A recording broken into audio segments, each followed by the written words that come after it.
Bonjour à tous et bienvenue sur la chaîne Hélios Guidance.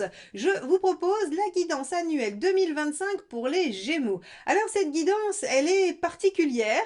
Vous qui êtes un signe d'air, eh bien, vous allez voir que vous allez être sous le coup justement du mental et qu'on va vous demander beaucoup de réflexion. Mais il y a des choses positives dans le domaine affectif, même si dans les autres domaines, c'est un petit peu plus tranquille, un petit peu plus, on va dire, passif. En tout cas, je vais vous laisser découvrir cette guidance avec tout d'abord une roue astrologique et ensuite j'ai découpé la guidance en 2 semestres, mois par mois, hein, janvier à juin et juillet à décembre, pour avoir quelques éléments un peu plus précis de votre année.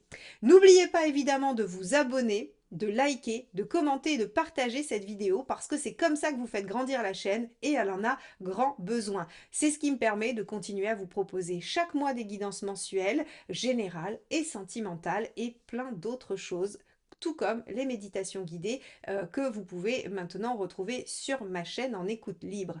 Eh bien, merci infiniment. Je vous laisse tout de suite regarder votre guidance.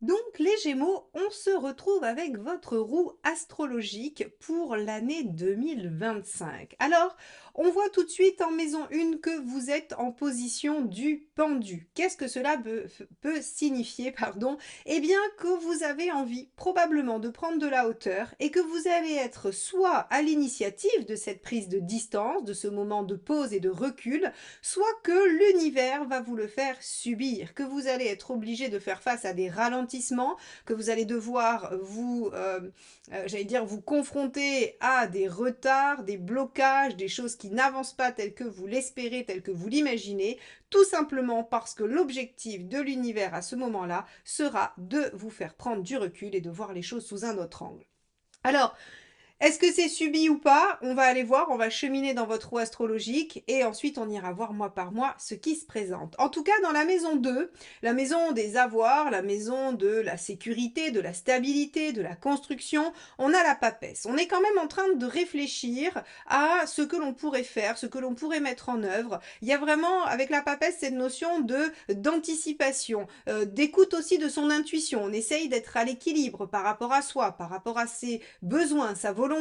En tout cas, il y a de la passivité, ce qui fait que concrètement, matériellement, il ne devrait pas y avoir beaucoup de mouvement dans votre vie sur cette année 2025.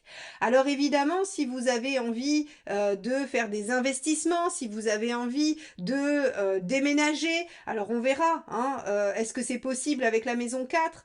Mais j'ai envie de vous dire que c'est pas vraiment une année très propice au mouvement, puisque déjà vous êtes en pendu et que on a une papesse dans le concret. Donc on va avoir une année assez calme, assez réflexive, assez introspective, qui va vous amener, à mon avis, à faire le point sur votre expérience, mais ça on verra à la fin. Alors dans la maison 3, qui va être la maison, alors qui génère, on va dire, le mouvement, hein, vous voyez bien que la force inversée nous dit que vous êtes soumis à des contingences extérieures que vous ne maîtrisez pas et que vous devez vous soumettre à ça. Donc, on est vraiment sur notre premier triptyque de passivité. L'année 2025 sera quand même un moment très propice pour vous, mes Gémeaux, à réfléchir, à regarder les choses, à prendre le temps, à intégrer, à essayer de ressentir, à peut-être anticiper, prévoir, envisager, mais ça sera quand même très peu probable que vous passiez à l'action de façon très dynamique et très concrète. Alors, dans la maison 4, on a l'étoile inversée. On a quand même la récompense des efforts. C'est-à-dire qu'il y a peut-être des choses qui ont été mises en place par ailleurs, avant, en 2024, en 2023 par exemple, et qui vont porter leurs fruits. C'est-à-dire qu'aussi, on pourrait imaginer que ceux qui ont envie que ça bouge vont se retrouver un petit peu embêtés, mais ceux qui ont envie que ça se pose, ceux qui ont envie de s'installer, ceux qui ont envie de construire, de concrétiser, de continuer à pérenniser quelque chose, eh bien c'est très favorable. Donc, on a soit une situation qui était mouvementée, qui se calme et ça vous fait du bien, c'est la récolte, soit vous aviez envie de mouvement et on va vous obliger à patienter, pour le mieux, parce qu'en fait, au bout du chemin, ce qui se manifestera pour vous dans votre foyer, dans votre quotidien ou pour vous-même, sera positif. Alors, on a dans la maison 5 la roue de fortune. La roue de fortune, elle représente pour le coup quelque chose de dynamique qui va vous demander de saisir des opportunités. La maison 5, elle gère quoi? Tout simplement vos amours, vos passions et vos enfants. Alors si vous avez des enfants, il se pourrait qu'il y en ait qui soient en âge de partir de la maison, de changer de cycle scolaire, d'évoluer vers d'autres choses. On pourrait avoir des nouveaux départs, des nouveaux cycles qui s'ouvrent avec les enfants.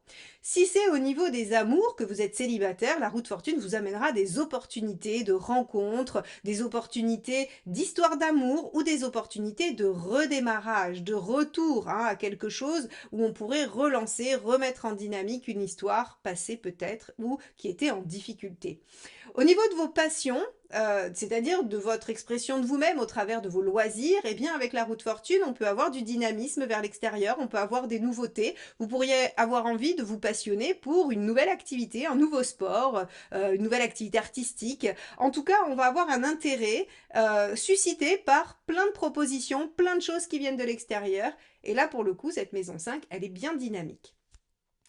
On a, alors je vais faire juste un parallèle avec ce que je vous ai dit avant, bah ça bouge pas, on construit. La maison 5 par exemple au niveau des amours, au niveau des relations, elle parle pas du foyer, d'accord? C'est-à-dire que avant de construire un foyer avec quelqu'un, donc dans la maison 4 et d'être en relation de partenariat vraiment dans la maison 7 avec cette personne, on la rencontre en maison 5. Donc après, il faudra voir si vous transformez cette rencontre que vous faites en maison 5, si vous la transformez en quelque chose qui vient se loger dans votre maison 7 ou dans votre maison 4. Mais en tout cas, ici, on a des opportunités de rencontre. Alors, je ne vais pas vous laisser longtemps dans le suspense parce que de toute façon, ici avec la justice en 6 et la maison Dieu inversée en 7, il y a des choses qui se posent, il y a des choses qui s'organisent, il y a des choses qui se mettent en place, il y a des choses qui peuvent même s'officialiser. Ici, la justice, dans le quotidien, la maison 6, vous dit qu'il y a des choses qui vont être à organiser, à mettre en œuvre, à peut-être même des choix à faire, des choix par rapport à un quotidien. Alors ça peut être un lieu de vie, ça peut être une manière de vivre, une organisation particulière, une garde partagée, si jamais il y avait voilà quelque chose pourrait se mettre en place de cet ordre-là avec les enfants, parce qu'on a de l'évolution, il y a des changements de cycle avec les enfants. Mais en tout cas, il y a dans votre quotidien quelque chose qui vient se mettre en place. Alors, normalement, les Gémeaux, vous êtes assez adaptables, vous aimez le mouvement, vous aimez la nouveauté, vous êtes curieux, donc en fait, on pourrait imaginer que dans votre quotidien, il peut y avoir beaucoup de place à l'imprévu, l'imagination. Là, avec une justice, on a l'impression que vous cherchez à structurer les choses pour vous quotidiennement. Vous pourriez décider de modifier votre habitude alimentaire et de faire un régime vegan ou céto ou peu importe. Vous pourriez décider de vous remettre au sport de façon régulière. Vous pourriez en tout cas y mettre des routines, y mettre une organisation qui va venir cadrer votre quotidien. La maison Dieu inversé dans la maison 7 vous indique qu'il y a une volonté de construction avec quelqu'un. Alors, deux axes, parce que la maison 7 peut très bien parler du partenaire amoureux comme de l'associé ou du partenaire avec qui on fait des choses importantes au quotidien. Donc ici, soit vous êtes dans une dynamique professionnelle à vouloir vous associer et on a des choses qui se concrétisent et qui finalement sont des bonnes bases pour construire quelque chose de solide, ou bien il y a effectivement une rencontre pour vous qui se transforme en quelque chose d'engageant et de constructif. Donc on a ici quelque chose de plutôt sympathique dans ce domaine-là. En revanche, pour ceux qui sont en relation et qui fonctionnent un peu mal, on va avoir plutôt de la stagnation que de l'évolution. La maison Dieu inversée, elle maintient les choses, elle entérine, elle fige, hein, elle n'est pas dans le mouvement, elle est plutôt, on évite, alors on peut éviter les fins catastrophiques, c'est-à-dire que si vous êtes dans une situation un peu délicate et que vous tremblez à l'idée que les choses se terminent, la maison Dieu inversée vous dit non, on évite les catastrophes, on évite les choses qui s'effondrent, hein, on stabilise, on maintient, on reste dans une situation un peu sécure. Alors, la situation sécure, elle a plusieurs aspects, c'est-à-dire que on pourrait imaginer que vous arrivez à contenir les choses et que ça tient, ou alors que vous n'osez pas faire quoi que ce soit pour ne pas déstabiliser. Ça sera différent pour chacun et selon votre situation. Dans la maison, pardon, 8, vous avez l'empereur. Alors dans la maison 8, ça va être tout ce qui pourrait être transformation pour vous cette année. Et on voit bien que l'empereur est une carte de tranquillité, stabilité, où les choses ne bougent pas, hein, il y a de la persévérance, de la continuité. Donc pour moi, les Gémeaux cette année 2025 est plutôt tranquille, hein, il ne se passe pas énormément de choses, si ce n'est dans vos amours et vos loisirs. Pour l'instant, on n'a pas grand-chose qui bouge sur les autres aspects.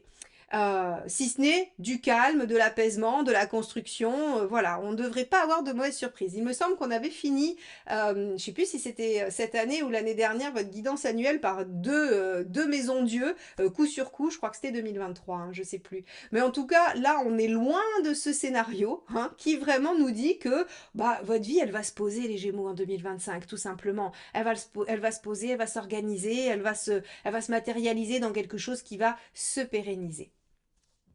La maison 9, alors la maison 9, c'est les voyages. Déjà, sur un plan très concret. Avec le monde en maison 9, vous pouvez voyager cette année. Si vous avez prévu de vous faire un beau voyage, eh bien, c'est parfait, c'est le meilleur moment pour vous et ça va se concrétiser, se réaliser et ce sera très chouette. Sur le plan plus spirituel et plus, on va dire, oui, un peu plus philosophique, c'est une ouverture à d'autres choses. C'est-à-dire que vous pourriez faire des rencontres qui vous amènent à remanier votre pensée ou votre façon de voir les choses et vous allez faire preuve de grande ouverture d'esprit. Donc vous voyez encore une fois qu'on va être sur quelque chose d'assez intellectuel, d'assez réfléchi, d'assez voilà, qui va faire appel plutôt à l'intellect et au mental qu'à l'action et au mouvement. Donc ici, très belle ouverture, vous pourriez découvrir de nouvelles techniques, de nouvelles pratiques spirituelles, vous pourriez découvrir de nouvelles cultures en voyageant, et vous pourriez découvrir aussi de nouveaux groupes. Vous pourriez peut-être vous inscrire parce que vous allez avoir des opportunités de nouvelles activités, par exemple, vous allez pouvoir vous inscrire dans des groupes où vous allez découvrir des choses. Ça va ouvrir votre esprit et ça va venir contribuer à ce pendu qui vous fait voir les choses sous un autre angle. Donc ces deux maisons sont très intéressantes et importantes pour vous en 2025. La maison 10, qui parle de la carrière, eh bien, on a une impératrice inversée. Il se pourrait cette année que vous en ayez un petit peu marre ou que vous vous sentiez surchargé. Attention au burn-out. Alors, c'est pas la carte du burn-out, hein, d'accord? On aurait eu une force inversée, je vous aurais dit, vous allez être très fatigué, prenez soin de vous, attention, ménagez-vous. On est plutôt sur une impératrice inversée qui, finalement, arrive pas trop bien à mener les choses comme elle veut. Elle en a un peu marre. En fait, l'impératrice inversée, elle aimerait bien qu'on la prenne en charge parce qu'elle en a marre de prendre en charge tout le monde. Vous voyez, hein, elle en a marre de s'occuper de tout le monde et elle aimerait bien qu'elle aussi, on vienne un peu la soulager et qu'on vienne un peu l'accompagner et l'aider. Et le problème de l'impératrice inversée, c'est que quand elle est dans cette dynamique-là, elle a du mal à s'exprimer, elle a du mal à bien communiquer et elle n'arrive pas à faire passer ses messages. Donc, au niveau du travail, il pourrait y avoir peut-être des réorganisations, je le mets en lien avec la maison 6, des organisations, réorganisations, qui viennent vous mettre un peu en difficulté ou en surcharge, et vous allez avoir un petit peu de mal à passer ce cap. Rien de grave.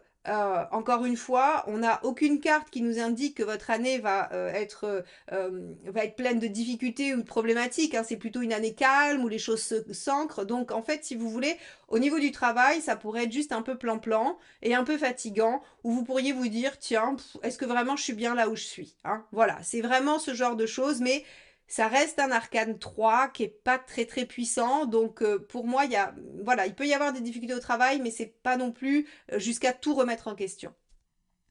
La maison 11, le mât inversé, le fou inversé, nous dit que il n'y a pas grand-chose qui va changer dans vos amitiés, dans vos cercles sociaux, pardon, et que vous n'allez pas non plus vous mettre trop en avant, vous n'allez pas non plus risquer trop.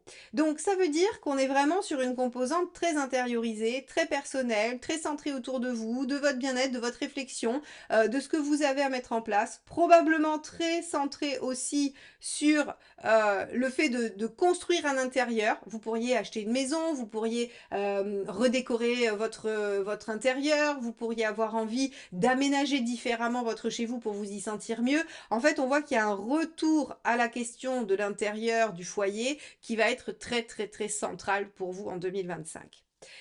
Alors, quel est votre défi finalement de l'année maison 12, hein? Où est-ce que là, enfin, où est-ce que vous aurez des difficultés? Bah, c'est l'ermite inversé, hein, c'est-à-dire sur le fait d'être à l'extérieur, sur le fait de communiquer, sur le fait d'être, dans la sollicitation extérieure, puisque vous aurez plutôt tendance à être centré et tourné vers vous. Donc on vous dit: «Attention, effectivement, c'est très propice à ça et il va falloir s'en occuper, mais attention, ne soyez pas non plus dans cet extrême inverse, hein, de vous replier complètement sur vous. Vous restez des Gémeaux, vous restez un signe qui a besoin du contact, qui a besoin de stimulation extérieure, qui a besoin de mouvement et qui a besoin de nourrir sa curiosité. Donc nourrissez-la dans des groupes de centres d'intérêt qui vous conviennent, même si par ailleurs vous passez beaucoup de temps chez vous à vous poser plein de questions.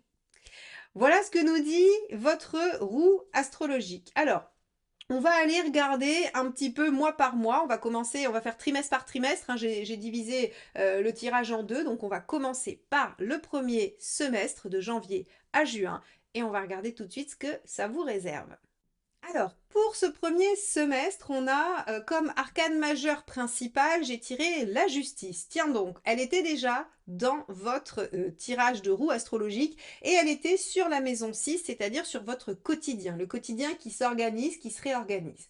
Alors, la justice, elle va nous parler effectivement alors de prendre des décisions, ça sans aucun doute, mais des décisions pragmatiques, réalistes, lucides, très très intellectuelles sur des choses pratico-pratiques du quotidien.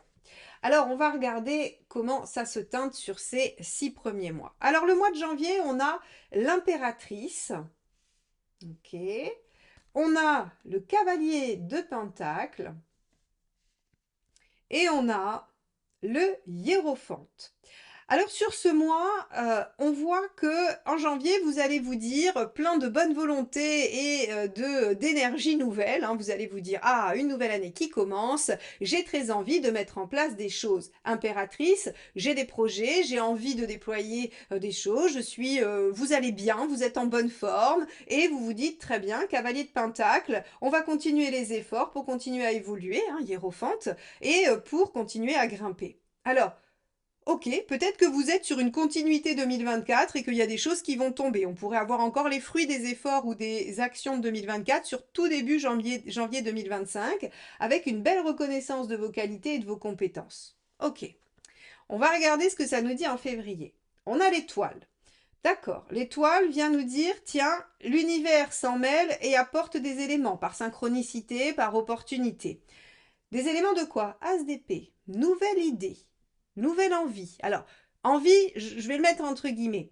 Surtout nouvelle idée, hein. L'as d'épée, c'est quelque chose qui vient faire comme un insight, qui vous dit: «Ah mais oui, bien sûr, c'est vraiment une idée nouvelle, c'est innovant». C'est-à-dire que l'univers vous apporte quelque chose qui va vous permettre de penser différemment. Tiens, tiens, on retrouve notre pendu qu'on a vu qui vous demande de voir les choses sous un autre angle. Et avec l'as d'épée, on est dans la réflexion, dans le mental, on n'est pas encore dans l'action. C'est-à-dire que c'est l'idée, c'est l'information qui va faire germer quelque chose.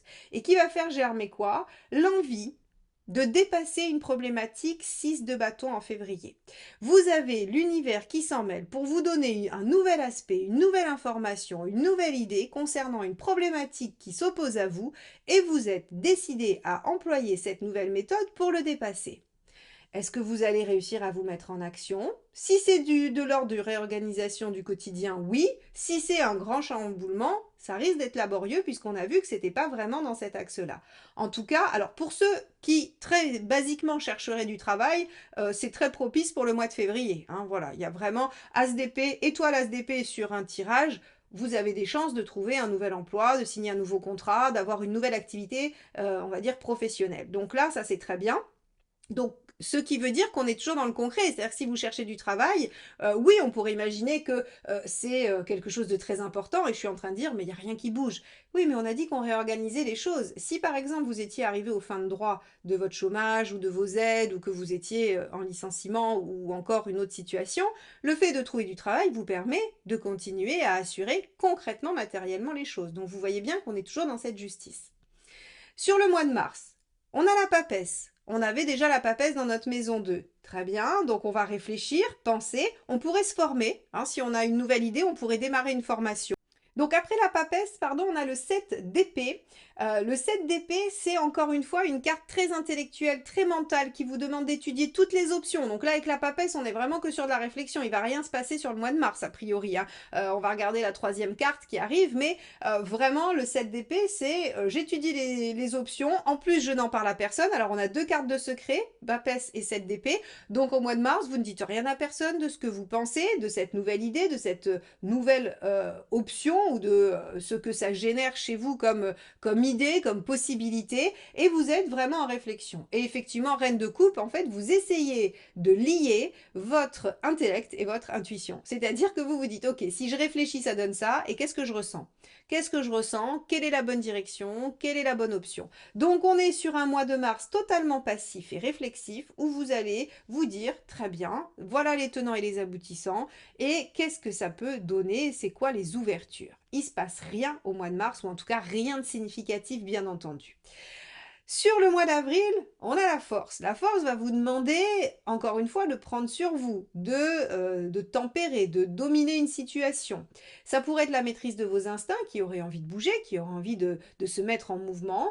Ça pourrait être aussi peut-être de l'émotionnel qui va être mis à mal. En tout cas, avec la force, vous avez cette dynamique de prendre sur vous et d'être totalement maître de vos émotions. Avec un valet de coupe, ah, intéressant avec un valet de coupe. S'il doit y avoir une rencontre, celle dont je parlais avec la roue de fortune, eh bien, elle peut intervenir sur ce mois d'avril, les Gémeaux. Le valet de coupe, c'est vraiment la possibilité d'un nouvel amour. C'est un message reçu qui donne des informations quant à quelqu'un qui vous aime ou qui tient à vous, hein. Ça pourrait être aussi une très très bonne nouvelle familiale, la réconciliation avec quelqu'un que vous n'avez pas vu depuis très longtemps, votre ami de 30 ans ou votre cousine que vous n'avez pas vue depuis votre enfance. En tout cas, on a cette notion d'être dans quelque chose qui sentimentalement se réveille. Alors la force ici, elle peut prendre une autre couleur, c'est-à-dire que vous pourriez vous méfier, être un peu en réticence par rapport à ça, mais j'ai envie de dire que vous voyez les choses arriver et vous êtes plutôt en maîtrise parce que regardez, 7 de bâton, vous défendez votre territoire, vous défendez votre, on va dire, oui, votre territoire, je ne vais pas dire autre chose. En fait, c'est vraiment, vous défendez ce en quoi vous croyez, et si vous voulez pas n'importe quelle histoire, eh bien, vous le défendrez. Donc ici, sur ce mois d'avril, eh bien, il y a vraiment du possible dans la nouveauté amoureuse, affective, hein, vraiment. Alors, on va aller voir le mois de mai. Le mois de mai, on a le cavalier de bâton. Cavalier de bâton, vous avez envie que ça bouge, mais ça bouge pas tellement. Le cavalier de bâton, c'est la continuité et les choses sont dans la même dynamique. On poursuit, hein, donc si on était sur quelque chose d'assez lent, eh bien on reste sur quelque chose d'assez lent. Ça ne bouge pas et en plus on ne vous incite absolument pas à changer de méthode. Donc sur ce mois de mai, eh bien il pourrait y avoir alors des communications, des échanges, ça oui, hein, le cavalier de bâton est très très favorable à de la discussion, à du dialogue, à de l'échange, mais en fait il ne fait que se renforcer, c'est-à-dire que les échanges que vous auront vous conforteront dans la direction que vous avez prise, vous permettront de voilà, conforter vos avis, continuer vos actions, mais ne remettront rien en question. Et si vous avez démarré une histoire d'amour, elle continue tout simplement. 8 de pentacle. Vous en avez un petit peu marre que ça bouge pas, hein, sur cette première partie d'année, là, les Gémeaux, 8 de pentacle, ça va vous demander un sacrifice.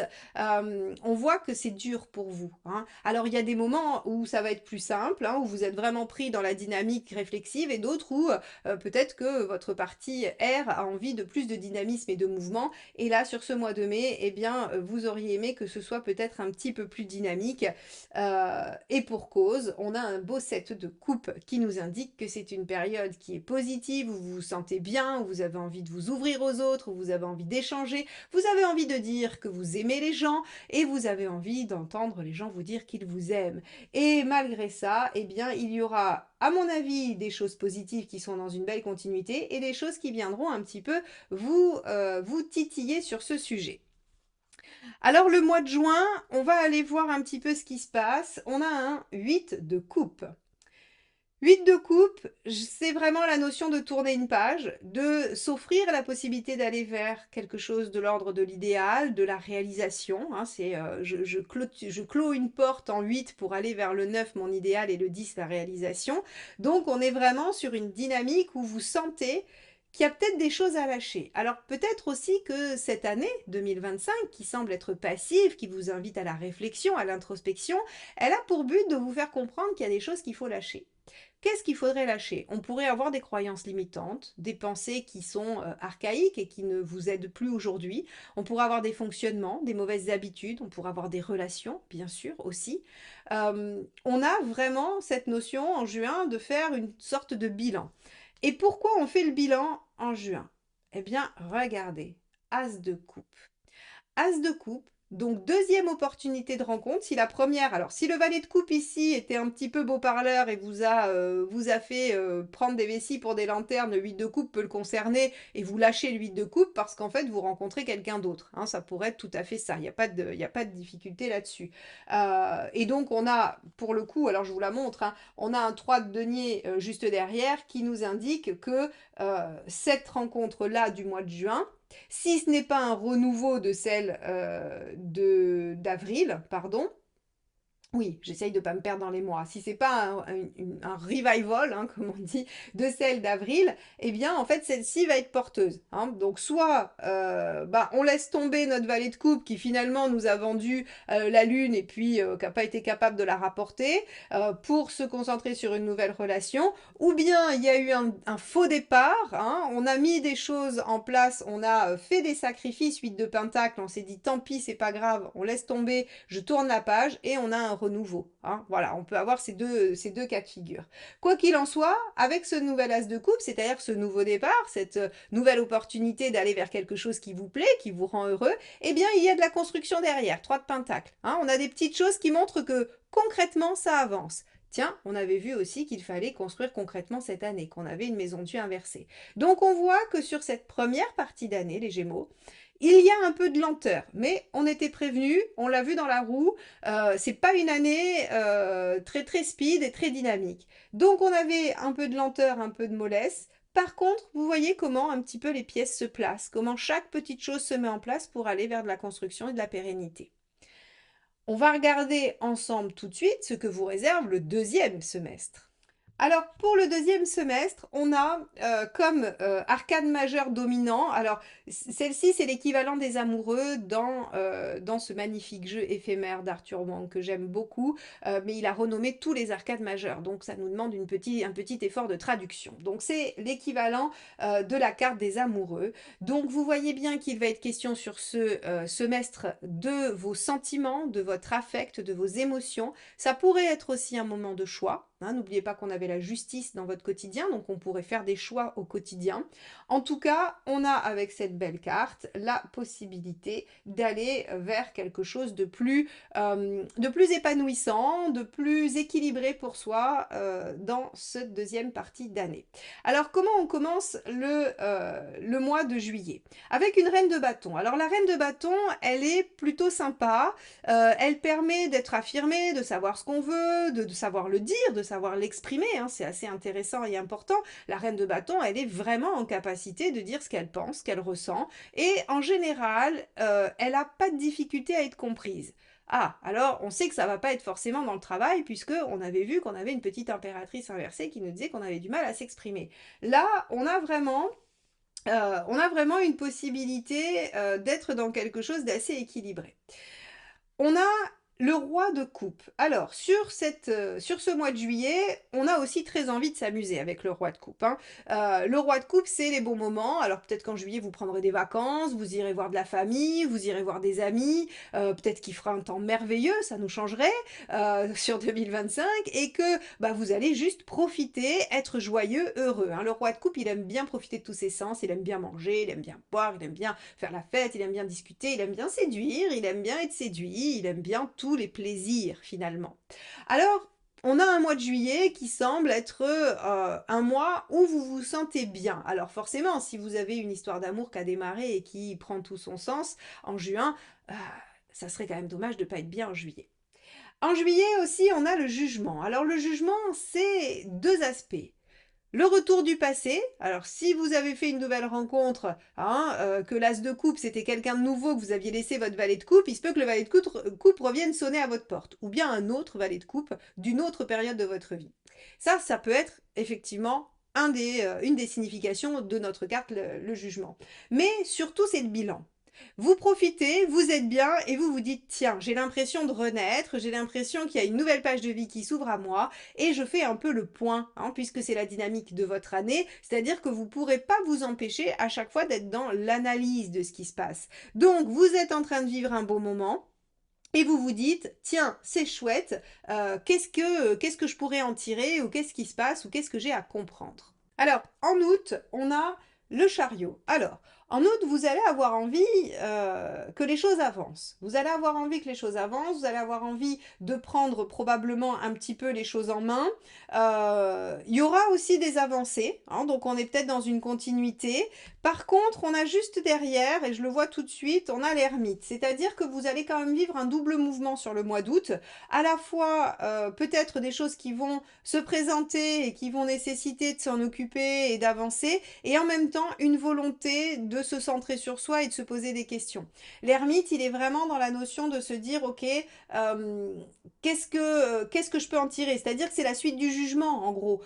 C'est après avoir fait le bilan, c'est j'en retire quoi pour le cycle d'après? J'en retire quoi pour la suite? Qu'est-ce que je garde? Qu'est-ce que j'ai compris de mes leçons de vie? Et finalement, si on a un retour du passé, c'est qu'est-ce que j'en fais de ce passé? Si par exemple vous avez quelqu'un qui revient alors que vous avez amorcé une nouvelle histoire, mais que la personne qui revient, vous avez attendu qu'elle arrive pendant des années, forcément vous allez vous dire mais c'est quoi cette synchronicité? Pourquoi maintenant? Et vous allez avoir besoin d'y réfléchir alors que vous aurez même cette sensation qu'il faut agir. Donc vous allez être un petit peu, au mois d'août, vous allez être pris entre deux, entre une volonté d'action et d'avancer et une nécessité de réflexion. Alors avec la roue astrologique que vous avez, il va falloir choisir l'ermite à n'en pas douter, hein. C'est-à-dire que l'ermite doit précéder le chariot, la réflexion doit précéder l'action, ça c'est indéniable.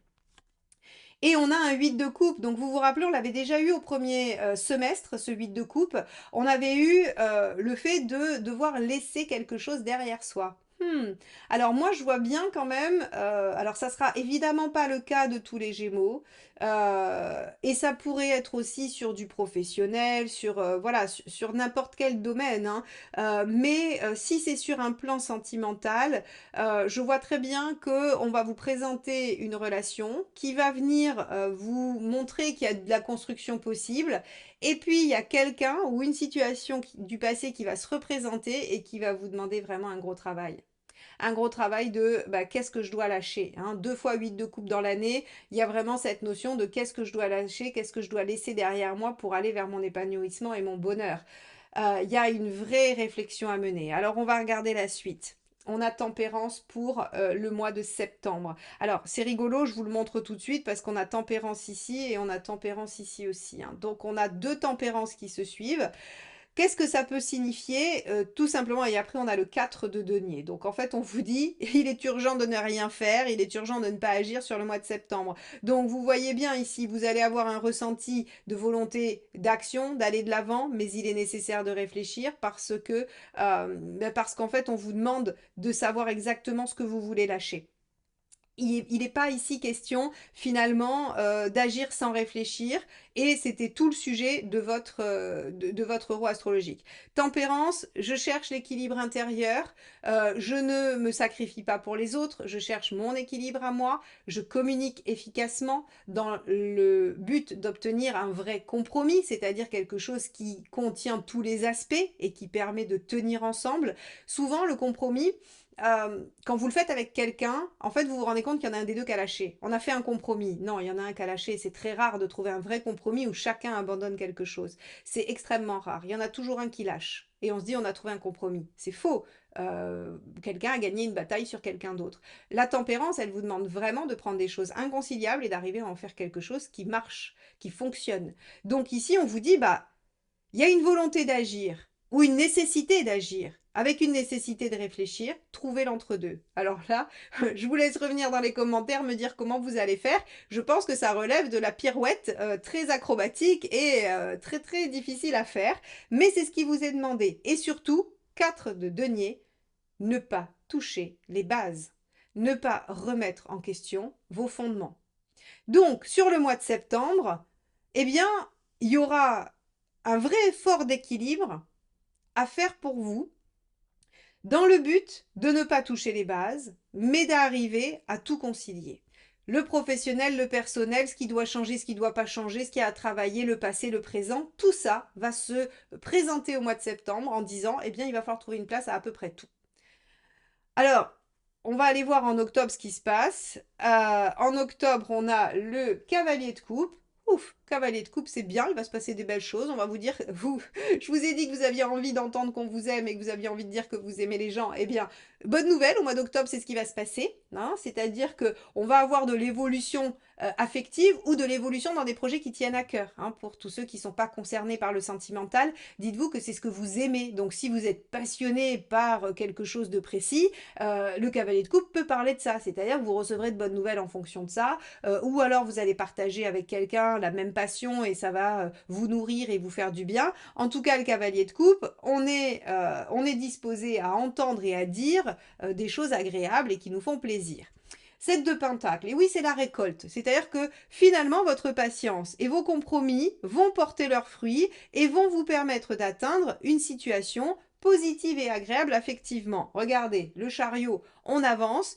Ici, il était dans la nécessité. Ici, il est plus ou moins dans le résultat. Vous voyez? Donc, en gros, on vous dit que vous serez récompensé de ne pas avoir agi trop vite. Vous serez récompensé d'avoir réfléchi, trouvé une solution intermédiaire, d'avoir réussi à maintenir une forme d'équilibre plutôt que de trancher. Et la justice parle aussi, hein, rappelez-vous dans la maison 6, d'équilibre. Donc, on voit que sur le mois d'octobre, il y a plutôt des récompenses et des choses positives qui se passent pour vous sur tous les aspects. 7 de Pentacle, on pourrait récolter aussi peut-être un peu d'aide au travail, un peu de gratification ou finalement le retour des actions ou de l'investissement que vous avez fait. Novembre, on a le 2 d'épée. Alors, le 2 d'épée, encore une carte de réflexion, hein, on jauge les choses, on réfléchit, et on a regardé. Juste après, je vais vous les mettre parce que on a le monde, qui est magnifique, hein, très belle carte. Le monde, c'est l'aboutissement, c'est quelque chose qui arrive au terme de ce qu'il avait prévu. Hein, c'est vraiment, quand vous arrivez au bout d'un projet, c'est le monde. Quand vous avez obtenu ce que vous attendiez depuis longtemps, c'est la carte du monde. Donc ici, on voit que vous êtes en réflexion, y a une satisfaction qui est en lien direct avec notre 7 de Pentacle, et en même temps, moi j'ai l'impression que vous réfléchissez à comment le rendre encore plus grand. Pour ça, il faut que je revienne avec la notion des 7. 7 de Pentacle et chariot, ceux qui me connaissent le savent parce que je le répète souvent, mais si vous me découvrez, je vous le dis, le 7 est une carte de potentiel. Si vous obtenez une victoire avec un chariot ou avec un 7, quel qu'il soit, c'est bien, c'est chouette. Vous êtes dans quelque chose qui réussit, il n'y a pas de doute. Par contre, c'est quelque chose qui va être très éphémère, très passager. Et qui, en fait, si vous ne le nourrissez pas, si vous ne l'entretenez pas, si vous ne le déployez pas, qui va en fait s'arrêter. Donc ici, vous avez récolté quelque chose et vous vous dites, il y a du potentiel là-dedans. Et vous réfléchissez au potentiel pour l'amener jusqu'à en fait une réussite pérenne et stable, c'est-à-dire un aboutissement. Donc, on voit qu'à la fin, vous cherchez la meilleure façon de le faire. On est encore dans du page d'épée, donc on est encore dans du mental, on est encore dans de la réflexion. Hein. Vous voyez à quel point on est sur une année où on va vous demander de réfléchir. Alors c'est très bien les Gémeaux, hein, vous êtes gouverné par Mercure, et Mercure il réfléchit, il pense, il fait des pulses, hein, il se dit voilà comment je peux faire avec ça, et il fait et il réfléchit, il réfléchit, il réfléchit. Donc vous allez être sous le coup de votre planète maîtresse, hein, et vous allez trouver des solutions à vos problématiques. Alors comment vous finissez l'année? Waouh! Alors là, bon, je ne vais pas vous faire de suspense trop longtemps, je vous les montre. Le 3 de coupe. D'accord. Ensuite, le 6 de coupe. Et à nouveau le 3 de coupe. Donc ici, au mois de décembre, vous avez trouvé comment obtenir le monde, ici en novembre. Ce qui fait qu'en décembre, bah, vous êtes super soulagé, vous êtes content, vous vous dites cette année de réflexion, de remise en question, d'introspection, de formation peut-être, hein, est terminée, je sais où je vais, je sais que je vais pouvoir concrétiser, j'ai obtenu avec mes 7, mon chariot et mon 7 de pentacle, un résultat prometteur que je vais déployer, je sais comment je vais le faire et donc je savoure, je profite et je le partage avec les gens que j'aime. Donc, soit c'est du professionnel, soit c'est dans vos activités, soit c'est dans une relation amoureuse, ça touchera chacun des domaines, en tout cas chacun de vous dans des domaines différents, ça c'est sûr. Tous les Gémeaux ne vont pas vivre exactement la même année. Par contre, l'énergie qui va vous traverser, la chronologie des événements, avec ces temps de pause, ces moments de réflexion, ces récoltes, elles vont être vraiment, toutes ces phases-là de l'année vont être communes à vous tous et elles vont choisir un domaine de réalisation. Voilà pour vous, mes chers Gémeaux. J'espère que cette guidance annuelle vous permettra de naviguer au travers de 2025 le plus aisément possible. Ne vous agacez pas si les choses n'avancent pas. Vous êtes en phase préparatoire. Si vous avez eu des années précédentes un peu mouvementées, vous allez voir que vous apprécierez ce calme. Et si vous avez envie que ça bouge, dites-vous que vous êtes en train de bêcher le champ dans lequel vous allez planter toutes les graines des possibles et des projets prometteurs que vous mettrez en place ensuite. Merci de m'avoir écouté jusque-là. Je vous souhaite encore une excellente année 2025 et je vous dis à très vite pour de nouvelles guidances. Bye bye.